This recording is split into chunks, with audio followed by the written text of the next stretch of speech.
Nakime, Iblis Bulan Atas nomor 4. Sang pengendali Infinity Castle memiliki masa lalu yang tragis dan penuh misteri sebagai manusia. Nakime adalah seorang musisi berbakat yang memainkan biwa dengan keanggunan dan keterampilan luar biasa. Namun, di balik penampilannya yang tenang dan wajahnya yang sebagian tertutup, tersembunyi kisah gelap yang mengubah hidupnya selamanya. Nakime dulunya adalah seorang wanita muda yang hidup di era Edo. Ia mencari nafkah dengan bermain biwa di panggung-panggung kecil dan rumah-rumah bangsawan. Permainannya yang memukau sering membuat para penonton terhanyut dalam melodi yang indah penuh melankolis. Meskipun memiliki bakat yang luar biasa, Nakime seringkali merasa terisolasi dan kesepian. Kehidupannya yang sepi berubah drastis ketika suaminya, seorang pria yang kejam dan tidak setia, meninggal secara misterius. Suatu malam yang sunyi, ketika Nakime tenggelam dalam melodi sendu, seorang iblis mendekatinya. Iblis itu merasakan kesedihan mendalam dalam diri Nakime dan menawarkan kekuatan serta keabadian sebagai imbalan untuk menyerahkan kemanusiaannya. Terdesak oleh rasa putus asa dan keinginan untuk melarikan diri dari penderitaan hidupnya, Nakime menerima tawaran tersebut. Ia menjadi iblis dengan biwa sebagai senjata utamanya, mampu mengendalikan dan mengubah ruang di sekitarnya. Sebagai iblis, Nakime mendapatkan tempat di bawah pimpinan Muzan. Dengan kekuatan barunya, ia mengendalikan Infinity Castle, sebuah benteng yang tak terbatas dengan lorong-lorong yang selalu berubah sesuai dengan permainan biwanya. Setiap petikan senar biwa mengubah struktur kastil, menjadikannya tempat yang penuh jebakan dan ancaman bagi siapapun yang berani memasuki wilayahnya. Masa lalu Nakime sebagai musisi yang kesepian dan tertekan terus menghantuinya. Meskipun ia sekarang memiliki kekuatan luar biasa sebagai iblis, setiap melodi yang ia mainkan di biwanya masih mencerminkan rasa sakit dan kesedihan yang pernah ia rasakan sebagai manusia. Nakime adalah lambang dari tragedi dan keputusasaan yang tak terhindarkan. Seorang wanita yang mencari pelarian dari penderitaan hanya untuk menemukan dirinya terperangkap dalam kegelapan yang lebih dalam. ナキメ、お前は私が思った以上に成長した。素晴らしい。また一人見つけました。しかしまだ太陽を克服した娘が見つかりません。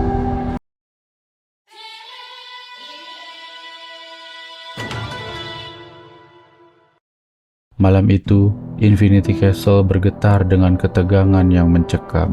Lorong-lorong yang berubah tanpa henti menciptakan suasana penuh ketidakpastian dan bahaya. Di tengah labirin yang memusingkan, dua sosok pemberani, yakni Mitsuri Kanroji, Hashira Cinta yang anggun namun mematikan, dan Obanai Iguro, Hashira Ular yang tenang namun mematikan, melangkah maju dengan tekad yang membara. Di hadapan mereka berdirilah Nakime. Mata Nakime memancarkan ketenangan yang menakutkan. Sebagian wajahnya tersembunyi di balik rambut hitam panjang yang melambai lembut. Setiap petikan biwanya mengubah kastil, menjadikannya medan pertempuran yang tidak dapat diprediksi. Mitsuri melangkah maju, cambuk pedangnya menari di udara, menghasilkan suara desingan yang memekakkan telinga. Dengan lincah, ia melompat dan menyerang Nakime dengan serangan yang cepat dan mematikan. Namun, dengan satu petikan senar biwa, Nakime mengubah dinding di sekeliling mereka, menciptakan penghalang yang menghalangi serangan Mitsuri. Obanai pun bergerak cepat untuk melindungi rekannya. Ular putihnya, Kaburamaru, melingkar di lehernya, matanya berkilat-kilat mengawasi pergerakan Nakime. Obanai dengan cekatan meluncur ke depan, menggunakan teknik pernapasan ular untuk menyerang Nakime dari sisi yang berbeda. Namun, setiap serangan yang ia luncurkan dibalas dengan perubahan mendadak dari struktur kastil. Nakime tertawa, suara biwanya semakin intens. Pertarungan semakin sengit, dengan Mitsuri dan Obanai bekerja sama untuk mencoba mengatasi perubahan medan yang terus-menerus. Mitsuri dengan kekuatan luar biasa yang tersembunyi di balik kelembutannya terus melancarkan serangan penuh kasih namun mematikan. Obanai dengan ketenangannya yang dingin dan perhitungan yang tajam mencoba mencari celah di pertahanan Nakime.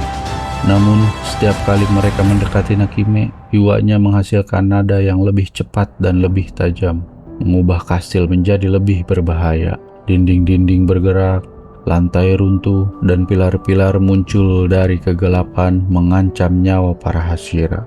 Dengan rencana yang sederhana namun berani, Obanai melompat ke arah Nakime menggunakan seluruh kekuatan dan kecepatannya untuk menyerang. Nakime tersenyum sinis, siap mengubah kastil lagi. Belum sempat ia melakukannya, Mitsuri melompat dengan kekuatan penuh. Pedangnya menari di udara dan mengarah langsung ke biwa. Dalam sekejap, biwa Nakime terbelah, suaranya terhenti, dan kastil yang tadinya bergetar dengan kekuatan iblis mulai tenang. Nakime terkejut, matanya melebar sebelum tubuhnya mulai bergetar dan perlahan menghilang. Mitsuri dan Obanai berdiri terengah-engah, darah dan keringat mengalir di tubuh mereka. Mereka telah berhasil, tetapi dengan harga yang mahal. Nakime dengan kekuatannya yang mengerikan telah memberikan perlawanan yang sangat sengit. Namun pada akhirnya, kekuatan dan tekad para Hashira mengalahkan kegelapan. Infinity Castle kembali sunyi, hanya terdengar napas berat dari para pahlawan yang selamat dari pertempuran yang brutal dan penuh pengorbanan. Pertarungan ini bukan hanya soal kekuatan, tapi juga soal keberanian dan kerjasama yang tak tergoyahkan di tengah ancaman kematian. Mitsuri dan Obanai telah menunjukkan bahwa meskipun kegelapan sangat kuat, cahaya harapan dan keberanian selalu mampu mengalahkannya.